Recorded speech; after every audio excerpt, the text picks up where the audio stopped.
Hello friends, வணக்கம். Welcome back to Happy Homemakers Kitchen. எல்லாரும் நல்லா இருக்கீங்களா?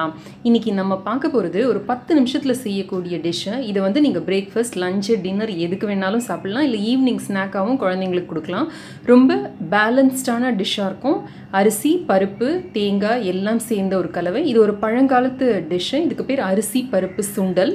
வேலைக்கு போகிற தாய்மார்களுக்கும் சரி, காலையில் பிஸியாக இருக்கிறவங்களுக்கும் சரி, ரொம்ப ஈஸியாக இருக்கும். இது முதல் நாளே வந்து நம்ம அரிசி பருப்பு எல்லாத்தையும் வறுத்து ரெடியாக எடுத்து வச்சுக்கிட்டோம் அப்படின்னா அடுத்த நாள் கரெக்டாக 10 நிமிஷத்தில் இதை முடிச்சிடலாம்.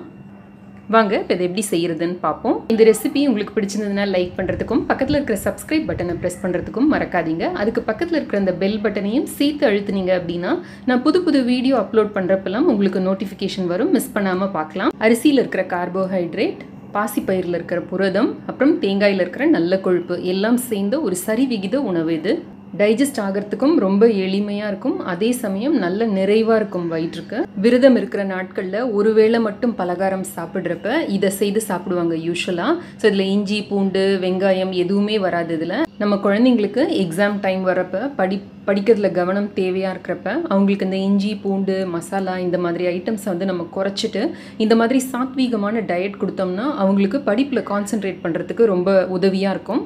ஒரு கப் அளவுக்கு பச்சரிசி எடுத்து அதை நல்லா வறுத்துக்கலாம். பொரி அளவுக்கு வறுபடணும்.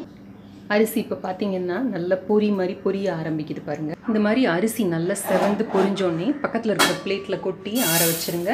அடுத்தது நம்ம பைத்தம்பருப்பு பொரிச்சுக்கலாம்.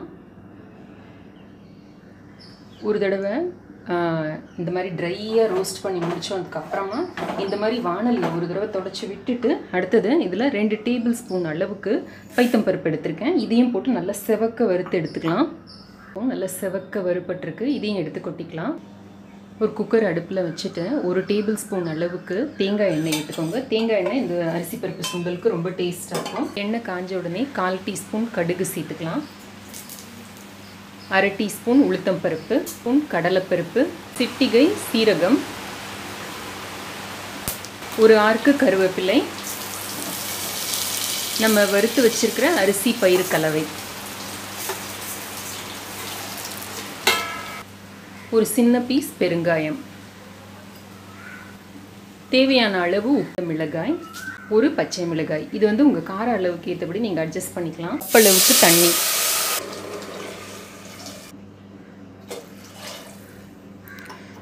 முதல்ல நல்லா ஹையில் வச்சு நல்லா அது கொதிக்க ஆரம்பித்தோடனே சிம்மில் வச்சு ஒரு தட்டு போட்டு மூடி வச்சிடலாம். இதையும் பருப்பையும் நம்ம வந்து முந்தின நாளே கூட வறுத்து வச்சுக்கிட்டோம் அப்படின்னா காலையில் எழுந்தோடனே செய்யறதுக்கு ரொம்ப ஈஸியாக இருக்கும். 10 நிமிஷத்தில் முடிஞ்சிடும். இது நல்லா வறுபட்டுருக்கிறதுனால ரொம்ப ஈஸியாக வெந்துடும். அரிசி அளவுக்கு டைம் எடுக்காது.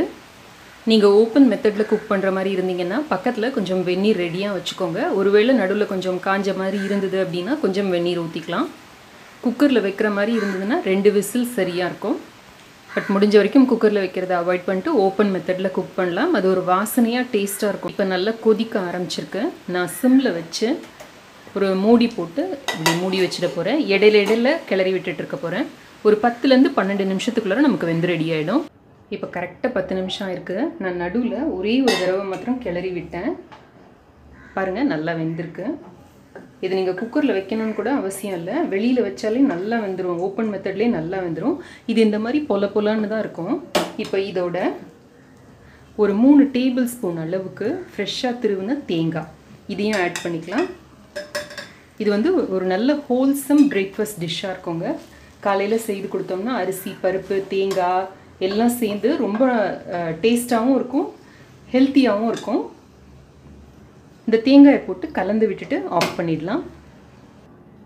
லஞ்ச் பாக்ஸ்க்கும் நீங்கள் கட்டி எடுத்துகிட்டு போகலாம். ரொம்ப நல்லாயிருக்கும். இதோட ஒரு தேங்காய் துவையலோ இல்லை வேறு ஏதாவது ஒரு சட்னியோ எடுத்துக்கிட்டிங்கன்னா ரொம்ப நல்லாயிருக்கும். இல்லை ஒரு துண்டு வெல்லம் சேர்த்து சாப்பிட்டா கூட இது அவ்வளோ டேஸ்ட்டாக இருக்கும். இப்போ ஆஃப் பண்ணதுக்கு அப்புறமா ஒரு 1/2 டீஸ்பூன் அளவுக்கு இதில் தேங்காய் எண்ணெய் விட்டுக்கோங்க. விட்டு கலந்து வச்சோம்னா நல்ல டேஸ்ட், வாசனையோட, ஃப்ளேவரோட ரொம்ப நல்லாயிருக்கும். இந்த ரெசிபி உங்களுக்கு ரொம்ப பிடிச்சிருக்கும்னு நினைக்கிறேன். பிடிச்சிருந்ததுன்னா லைக் பண்ணுறதுக்கும் நம்ம சேனலுக்கு சப்ஸ்கிரைப் பண்ணுறதுக்கும் மறக்காதீங்க. என்னோட மற்ற 2 சேனல் பிளாக் எல்லாம் கூட செக் பண்ணுங்கள். எல்லாத்தோட லிங்க்கும் நான் கீழே இருக்கிற டிஸ்கிரிப்ஷன் பாக்ஸில் கொடுத்துருக்கேன். இந்த டிஷ்ஷை செய்து பார்த்துட்டு எனக்கு உங்களோட கமெண்ட்ஸையும் ஃபீட்பேக்கையும் மறக்காமல் கீழே இருக்கிற கமெண்ட் செக்ஷனில் எழுதி அனுப்புங்க. இணைந்திருங்கள். ஹாப்பி ஹோம்மேக்கருடன் எந்நாளும். நன்றி, வணக்கம். ஆரோக்கியமான சமையல், ஆனந்தமான வாழ்க்கை.